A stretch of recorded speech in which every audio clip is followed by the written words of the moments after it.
Welcome to the Fit for Success podcast. Brian Semling is an experienced entrepreneur with over 25 years in business.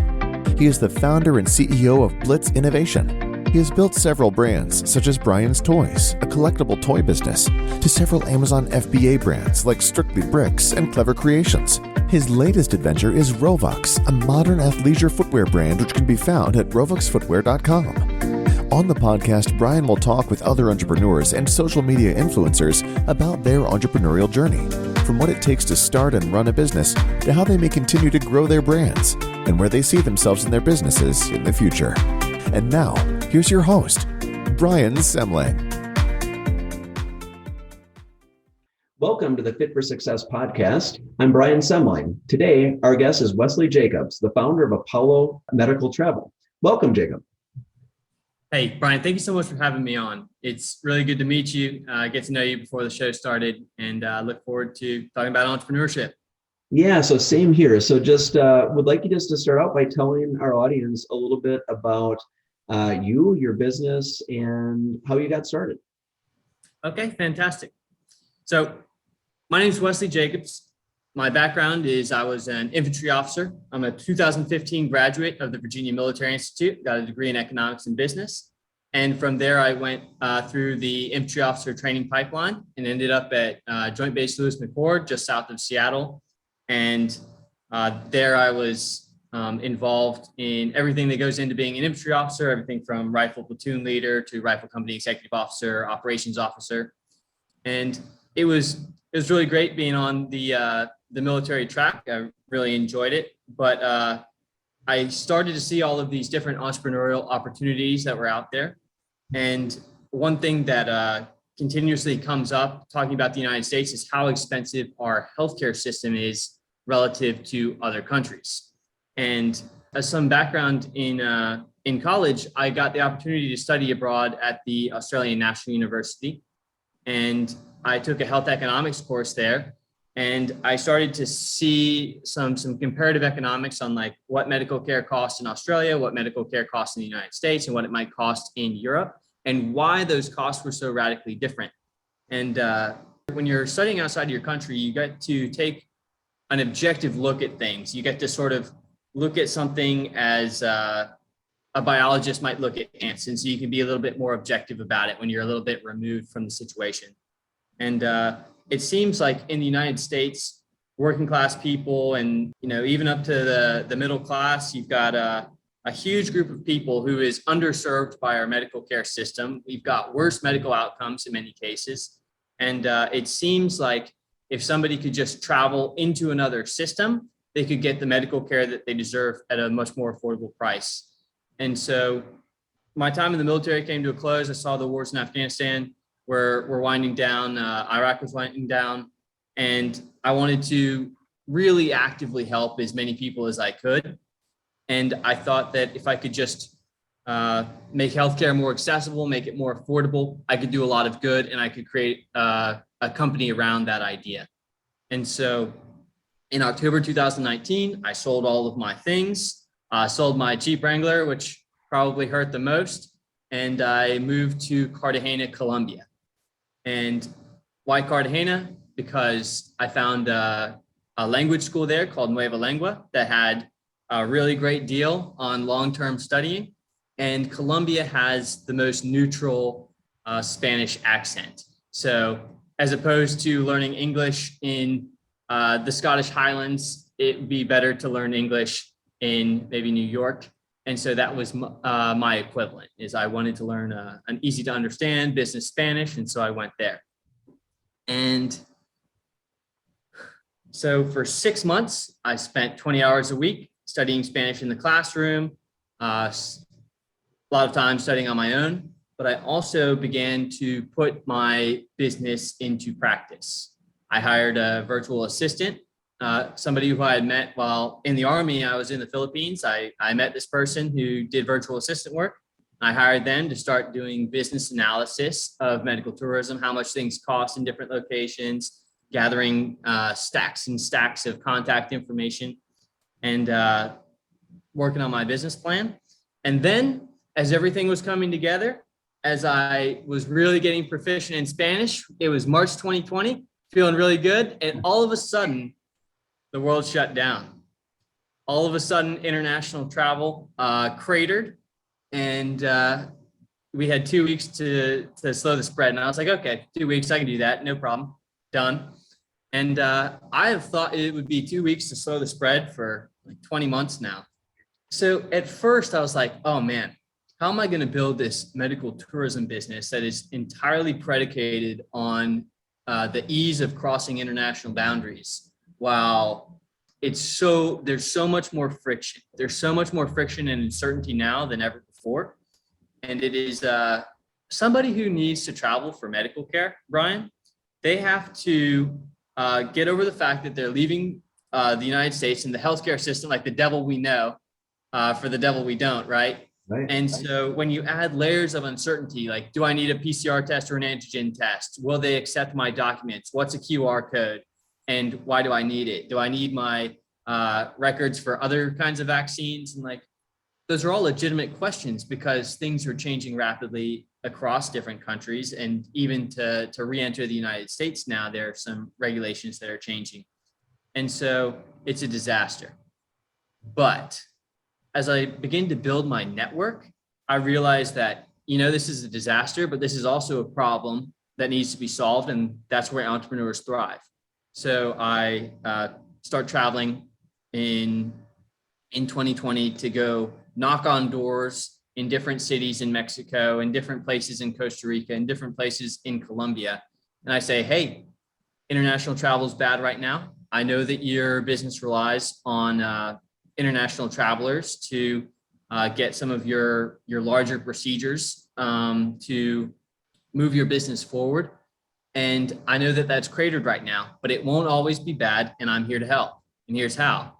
And what I've done is I've built this platform where people can compare prices. They can compare the quality of the doctor's before and after photos. They can see the credentials of the providers. And they know that they have like the stamp of approval of somebody who knows what they're talking about, who's gone through the government records, and who will guide them through the process. And that's our job at Apollo Medical Travel. For the first 50 doors that I knocked on, and these are all guys that I really wanted to work with. I'd done a ton of research on them. So every rejection was like, ooh, man, that hurts. Starting again. But I finally got our first clinic in May 2020. And from there, the floodgates opened. Our first partner was really respected in the industry, and everybody wanted to be like them. They didn't want them to be making moves that they weren't making themselves. So now we've gotten a flood of prospects, and we've actually had to cut off building our network.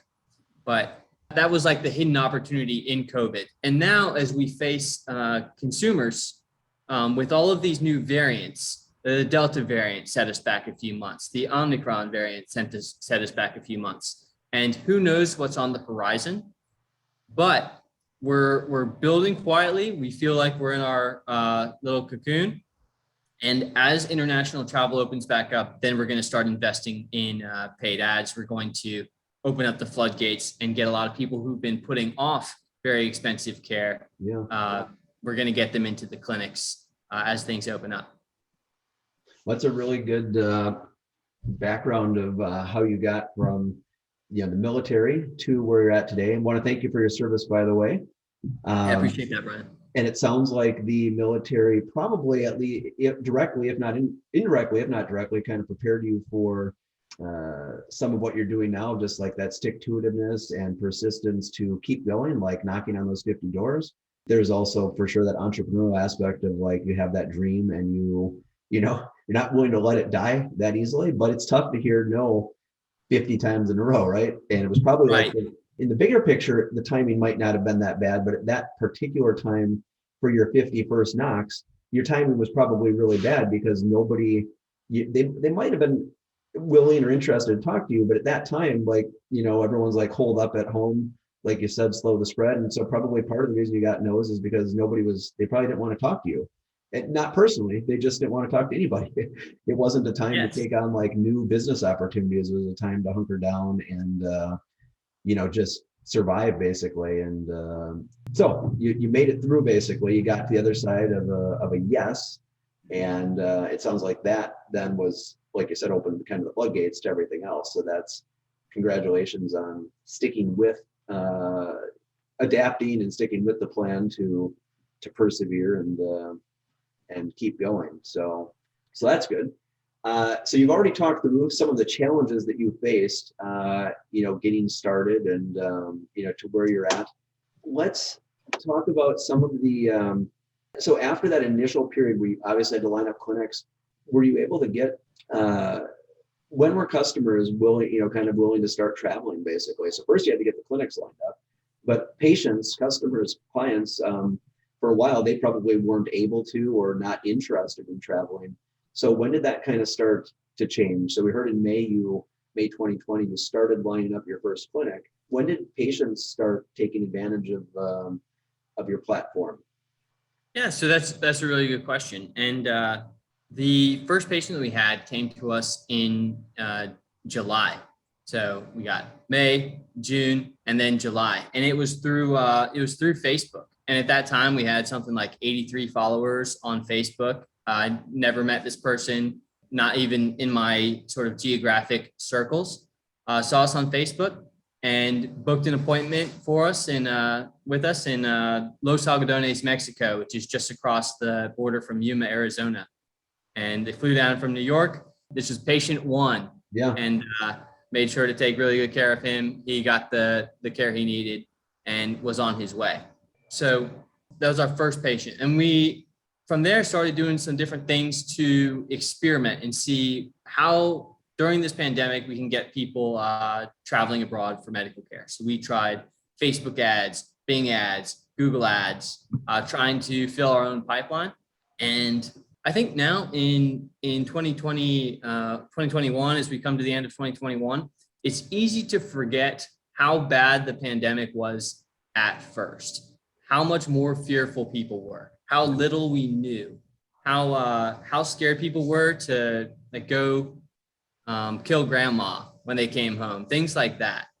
And it is through all of these different iterations of paid ads we did, as we started investing in search engine optimization, we found limited success, but we did facilitate our first major surgeries, and success begets success. So once you get one review, all of a sudden you've got infinite times more reviews. So people have something to look at. They know that they're not the first one into the door, and they know that you're going to take care of them.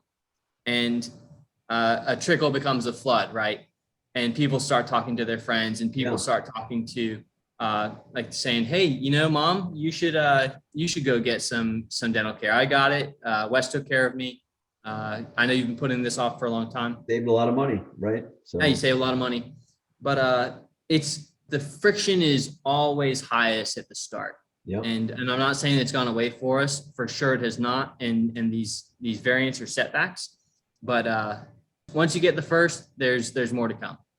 Do you look at the timing of you launching the business almost exactly coinciding with COVID beginning, basically, as far as shutting things down? Do you look at it as something that has slowed your business down? Do you think it would be further along without it, or in a strange way has it helped you in the bigger picture?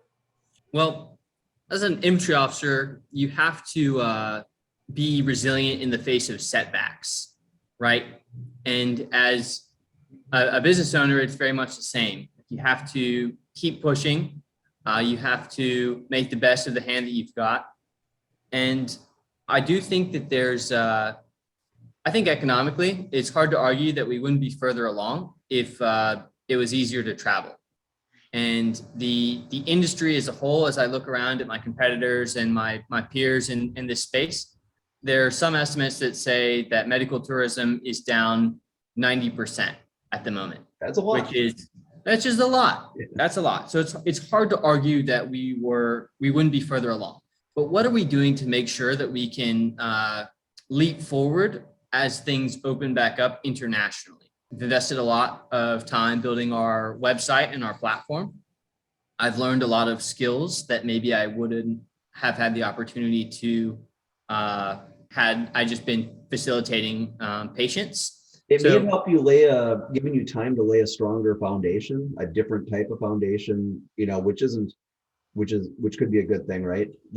You would have probably brought in more clients and more money, but it might have given you this experience might have given you some different perspectives and some different focuses on kind of infrastructure investment, if you will, things like your website, your networks, things of that nature, basically. So yes, that's true. And Brian, let me turn this around on you. You started your business when you were 16. I did. And I'm sure your volume then was way lower than it is now.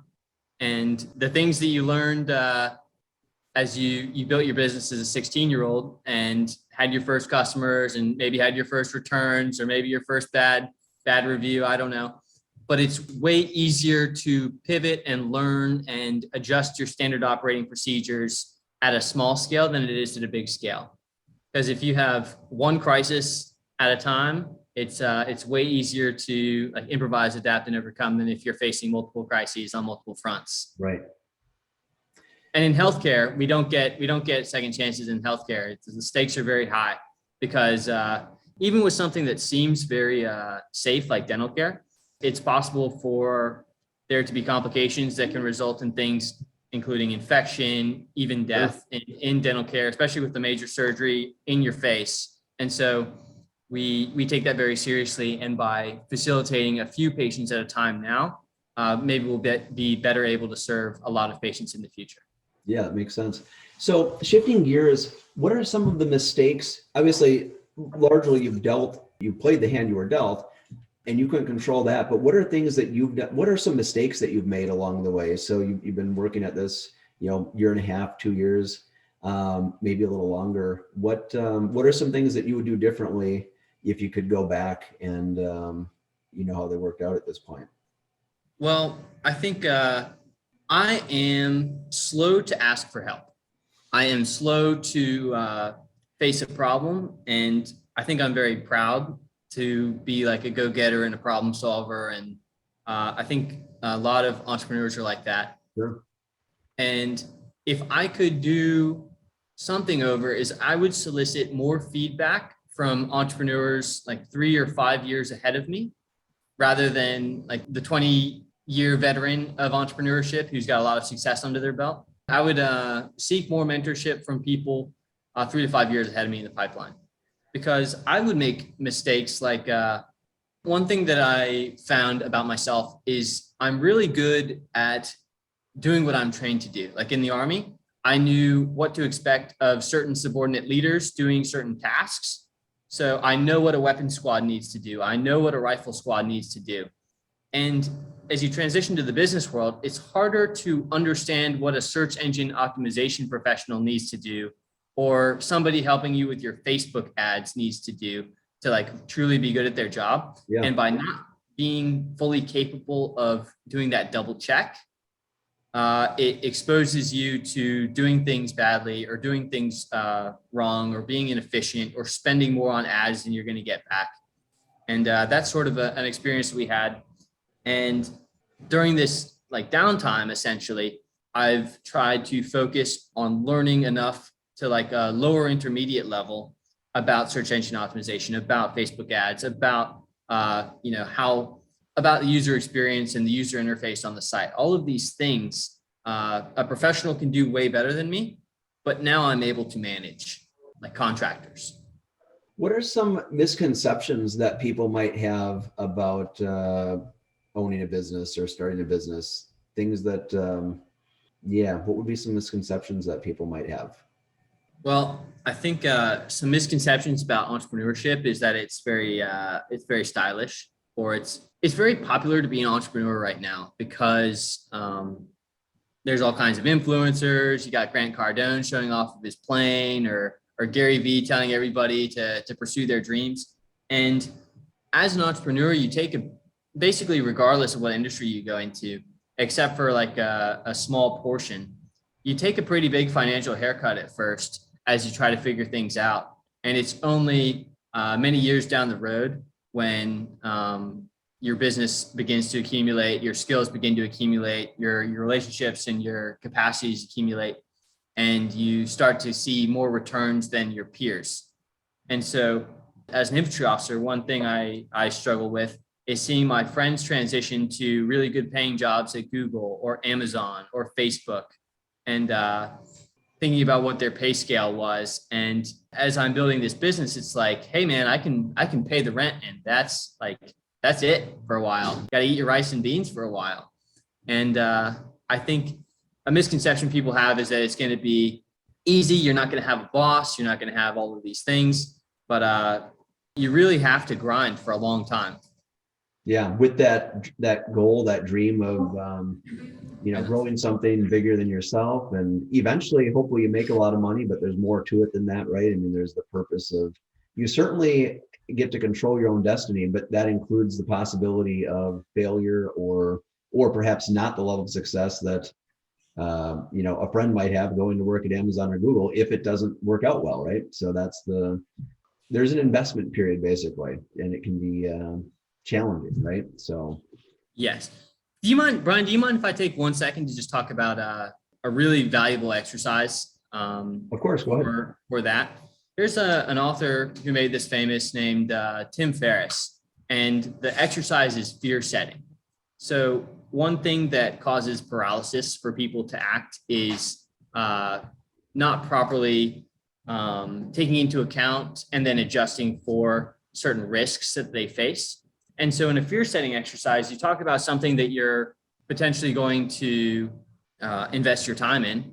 So for example, starting a business, and like, what's the downside risk? The downside risk is your business fails, you lose all of your investment, and you're left with nothing. And then if you don't do this exercise, like the downstream effect is, and then I die in a ditch, and like my life is over, my wife leaves me, and my dog runs away, and then then I get hit by a bus.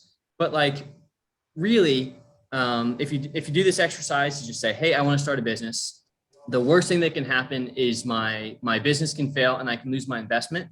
To mitigate the effect of that, I can just send out my resume and probably get a new job in a few months. And I think I can recover to where I was in 3 to 6 months or 6 to 12 months.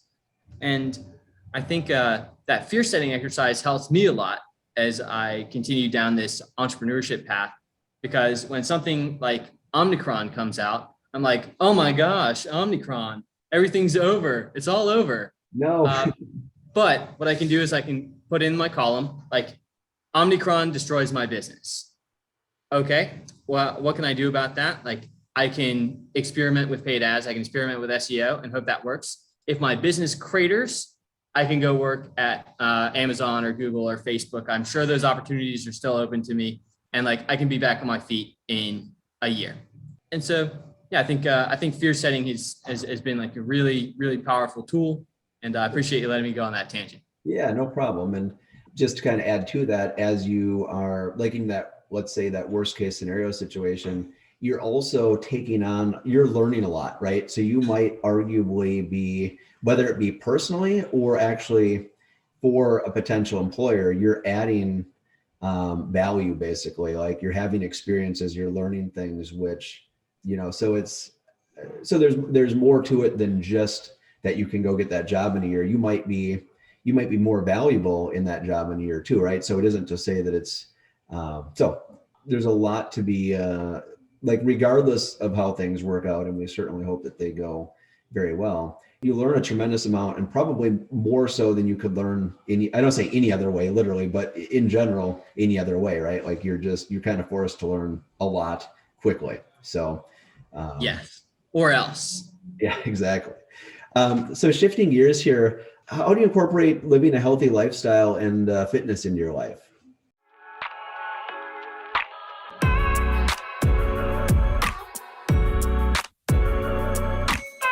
Rovox, where fashion meets fitness. So one thing that I do is I move, I'm all over the place. And so if you're in a single place, it tends to be easier to fall into a routine. It tends to be easier to show up at this gym at 8 a.m. every day, or go for a run around the block here that And as I'm on the road, I'm not saying I'm perfect. I would be skeptical of anybody who does say they're perfect, but I try to get gym memberships, like short-term gym memberships, and try to stick to like a very simple 5x5 lifting program. So Monday is the International Day of Chest, 5x5 bench press. Then I'll do 2 days, or Tuesday is generally squats. Wednesday is deadlift. Thursday is a lighter 5x5 session on bench. And then Friday is a 5x5 session lighter on squat. And if you just say that you're going to do that 5x5 when you go to the gym, like it doesn't seem like much, and that maybe takes 18 to 20 minutes.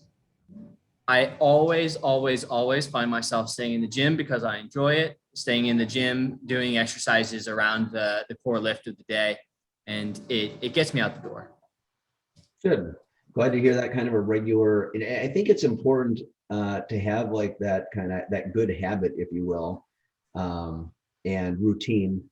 And I get that it probably is a lot more challenging when you are moving, when you're not in that kind of stable, home environment. So you really have to be, in your situation, as you've traveled around Mexico, Colombia, Latin America, that you have to be very proactive to not that habit or that goal basically of being healthy. Like it has to be front and center, or it's kind of easy to fall to the wayside and be like, well, I don't know where the local gym is, or like you can make excuses, legitimate excuses, fairly easily if you're not like on top of it, basically, right? So that's yes. And then one additional thing I like to do, and I've only done this once this year. I'm thinking about doing it again to finish the year out. Is I like to do like a fitness challenge. So this year I did the David Goggins' 4x4 by 48 challenge, and David Goggins is a Navy SEAL and an endurance athlete. And the 4x4 by 48 challenge is to run 4 miles every 4 hours for 48 hours. Wow. So you start at 8 o'clock p.m. on a Friday, you run 4 miles, midnight, 4 miles, 4 a.m., 4 miles, 8 a.m., 4 miles. And you do that until 8 o'clock p.m. on Sunday. So is that 48 miles in 48 hours? Is that what it works out to be then? It works out to be 48 miles in 48 hours, yes. Have you done that, or you're going to do that? I did it, and I enjoyed it, and it was a good gut check. And I listened to really some pretty heavy podcasts while I was doing it, got my mind right. My ankles started throbbing because I was doing it all on concrete, and sort of hobbling along. And I'm like, oh man, David Goggins, one of his quotes is, who's going to carry the boats? And I was just like feeling sorry for myself. My ankle hurts. I'm like, who's going to carry the boats? Well, congratulations. That sounds fun. I do a lot of running myself. I've never tried anything quite as extreme as that. I'm probably a little bit more consistent and steady, not like jump. And I don't know actually what your other routine is, but I'm assuming you don't typically run 24 miles a day. No. But yeah, my kids are in 9th grade and 6th grade, and they do cross country and track, and we run pretty much every day, and roughly 40, 50 mile weeks or so. But I've never done anything, extreme like that, basically, which on the one hand sounds kind of awesome. And then I'm like, man, I don't know, am I going to set myself up for injury with something like that? Right. It sounds like you made it through it. So, Yeah. No, I feel you. On that. And I didn't just do it from nothing. Like my background in high school, I did cross country. In college, I was on the ultramarathon team, and then the Army. In the Army, you're obviously running all the time, and your limits and your capabilities, and what's the difference between discomfort and pain and injury. And I made sure to push into discomfort and pain, but not into injury. Yeah, well, good. That's exciting to hear. The other part of it is sleep. Typically you're supposed to get your rest and so forth, and obviously your fitness challenge was kind of directly in conflict with getting on those 2 days, basically. It's an interesting. I have not run a marathon, but I've kind of thought about breaking it into chunks, not over 48 hours, but maybe over the course of 6 or 8 hours, like you described, like 4 miles, take a break, 4 miles, take a break, just to, but haven't done it. We typically, like my kids' age, I mean, they're typically focused on 5Ks, and that's kind of what I do too. So more like in the mile to 5K range, where you don't really need to go above, 12 10 or 12 miles on kind of the longer side of things. But maybe at some point down the road. And so, all right, well, that's really neat. And I think that having that, that's a big challenge. Like like you said, you put something out there, and that I think just kind of makes you feel rightfully so, like good about yourself when you can accomplish something like that and change it up and know that you're going to deal with some pain, presumably, and and keep going. So, all right. Yeah, well, absolutely. Looking ahead, where do you see yourself, and personally and professionally, where do you see yourself in 5 or 10 years? Where are you shooting for? Yeah, so I think looking across, first looking across the pond and looking over to some of my competitors in Europe. Like a really successful business in my space tends to grow to about 30 or 40 people. A lot of them are working a call center and helping patients. And then you've got sort of a back end team. And I think that there's space in the industry for this company to grow to be maybe 40 or 50 people helping several hundred patients a month. And every single one of those several hundred patients a month, I think, is going to be saving a huge portion of what the cost of their healthcare would be. And want to be putting a lot of points on the board. I want to be growing a team, mentoring the members of the team, and who knows, in 5 years, maybe I'll have professional management and be able to create another company and explore another space as well. Perhaps becoming a serial entrepreneur is what I heard you say, but perhaps one step at a time, right? Yeah, the problem that I have is so many things are interesting. But of course, all of my focus is on this business. But I look at you with a portfolio of brands, and I'm like, man, that sounds kind of interesting. I bet each of those has some very different aspects to each of those brands. For sure. And I would, just for myself, I would say what I've always liked doing is creating, building, growing. When things plateau out and they need to be managed, but I don't see explosive growth in front of me, that's where I'm kind of bored, basically. Like, as long as something's seems like it has a good potential for explosive growth, then it's exciting. And once it just kind of needs to be optimized and managed well, then I can do that. But that's not what I'm passionate about, basically. So I have built a number of different business units or brands over the years. In that vein, do you have any, certainly my business experience in a lot of ways is very different, although there are some similarities in terms of online marketing and so forth. Do you have any questions for me for any insights or advice that I might be able to give?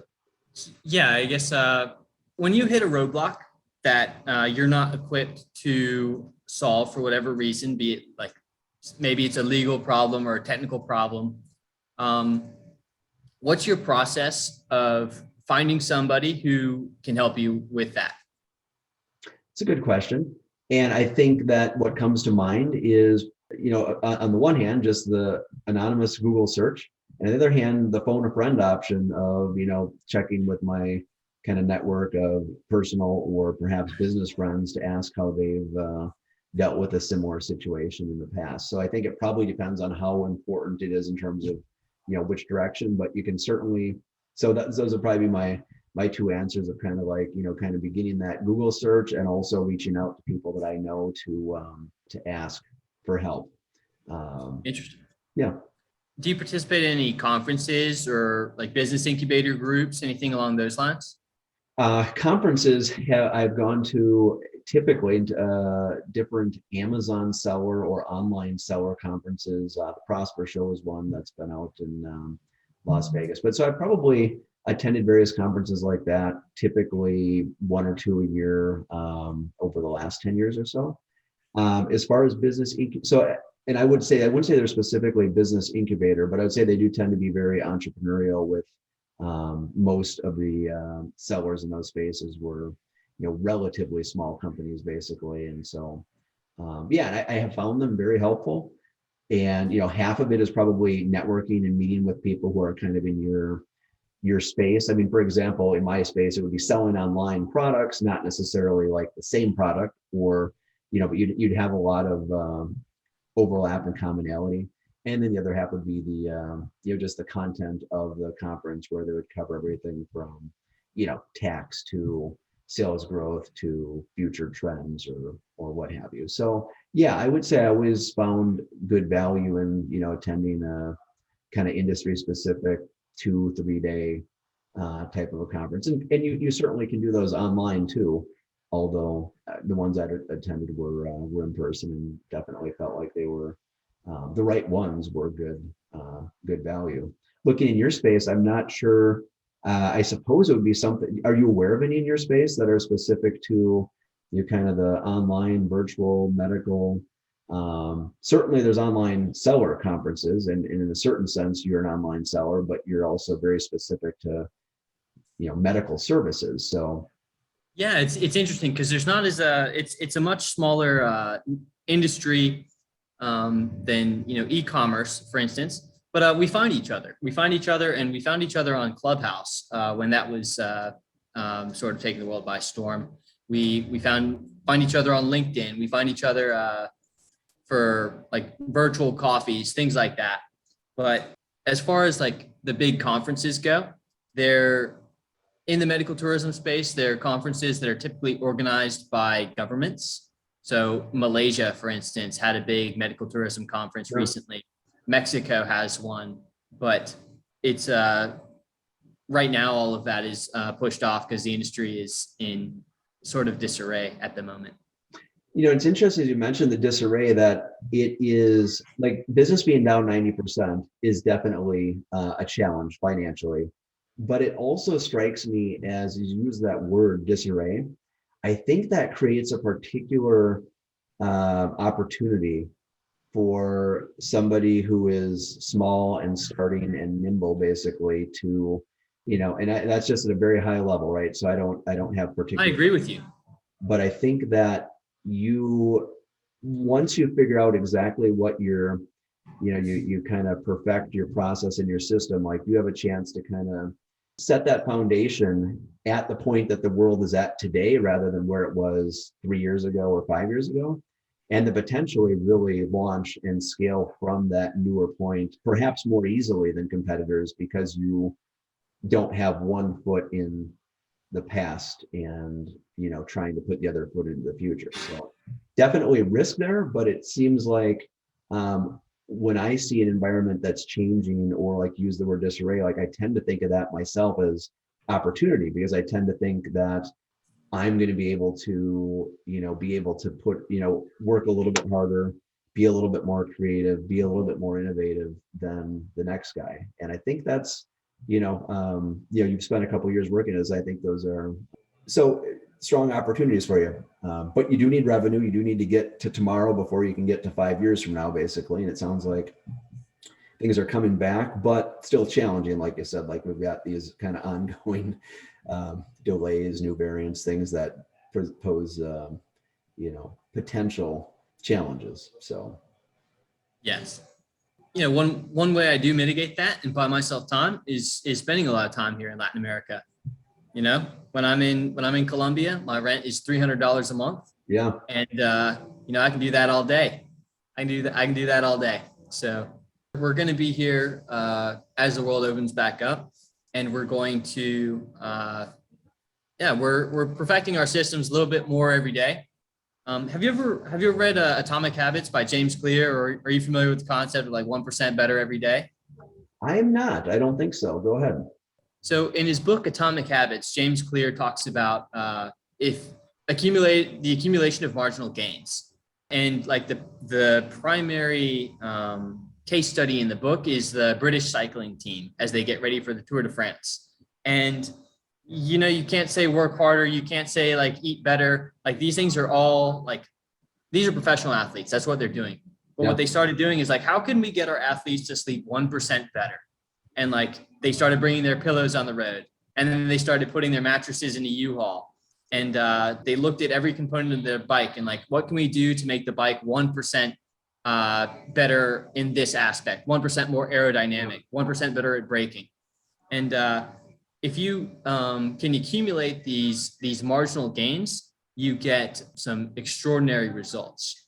And so when I wake up every day, I wake up, I look at what I've got to do, and I've got a list of very discrete things that I'm going to try to do to make my website 1% better, my standard operating procedures 1% better, my ability to control everything that's going on within my company a little bit better. Maybe like in these days, it's like, how can I learn a bit of PHP, the programming language, to like maybe make some very useful tools for my site that will generate backlinks and then generate SEO, all of these things. But the whole idea of the accumulation of marginal gains is that if you can accumulate a 1% advantage every day for a year, you'll find yourself 38 times better than you were at the beginning of the year. And of course, it's very difficult to think like, oh, am I going to be almost 40 times better in a year? At the start, it doesn't seem like it because you're getting 1% better. It's basically no change day to day. But you look back and you're like, oh man, look how far I came. Yeah. And even if only a small percentage of those work out and you end up 3 times better, that's gigantic, right? So yes. No, that's really neat. So as we get kind of towards the end of our interview here, what are there any questions that you wish that I'd asked that I have not? I always like to talk about books. Like I've sort of spoiled it on my end by talking about the 4-Hour Work Week from Tim Ferriss, where he talks about fear setting. I talked about the accumulation of marginal gains with James Clear's book, Atomic Habits. But I guess I'll just flip the question on you. Like, what is a book that every entrepreneur needs to read? And I'll make it more challenging. Like, what's a niche book that every entrepreneur needs to read? Well, that's a really good question. So the one I was going to go back to from quite a while back was the Good to Great book, The Hedgehog Concept. I don't know. I love that book. That just finding that one thing that you can be the best at, right? And it might be like a niche within a niche, right? Like you might not necessarily, it could be like in your case of like medical tourism, like, all right, to be the best medical tourism, that's one thing, but it might not necessarily be the biggest company in that industry. It might be the one that focuses on, in your case, dental implants, or it might be the one that focuses on dental implants in Latin America, right? Or whatever like that, how you define it, right? Like it doesn't necessarily have to be like a $1 trillion industry. It could be whatever, whatever industry it is. Like one that you can see behind me, by the way, as we're getting ready as we're in the Christmas season, is nutcrackers, right? So that was like a niche that we went after, and we have over 300 different styles of nutcrackers that we sell online. And so we went with vigor and fervor after, putting together the largest collection of not only traditional, but also unique, like Santa, for example, with a snowboard, Santa on the beach, German nutcracker with pretzel and a beer stein, like just kind of all sorts of different examples. So I think I like that one because it, that example where you find what, you try to become the best in the world at something, and, you go with that and you carry it, that hedgehog concept, you carry it as far as you can. So, yeah. Yeah, that's an excellent book recommendation. And I read that book last year at the recommendation of one of my friends who is in the 75th Ranger Regiment, so America's elite light infantry. And he said that at the time, the Ranger Regiment was obsessed with that. So you're in very good company as far as trying to take the nuggets out of that book and apply it to your business. Cool. Well, tell us where our viewers can find more about you and your business. So we are online at apollomedicaltravel.com. You can also find us on Instagram at apollo.medical.travel, or on Facebook /Apollo Medical Travel. And I'd look forward to speaking with anybody who's listening to this and see where you are on your entrepreneurial journey. And I'd love to share some ideas with you. And hey, let's get through this. Let's get through this together. Very good. Wesley, it's been so nice to have you on the podcast today. Thank you for your time. I'm Brian Semling, and this is the Fit for Success podcast.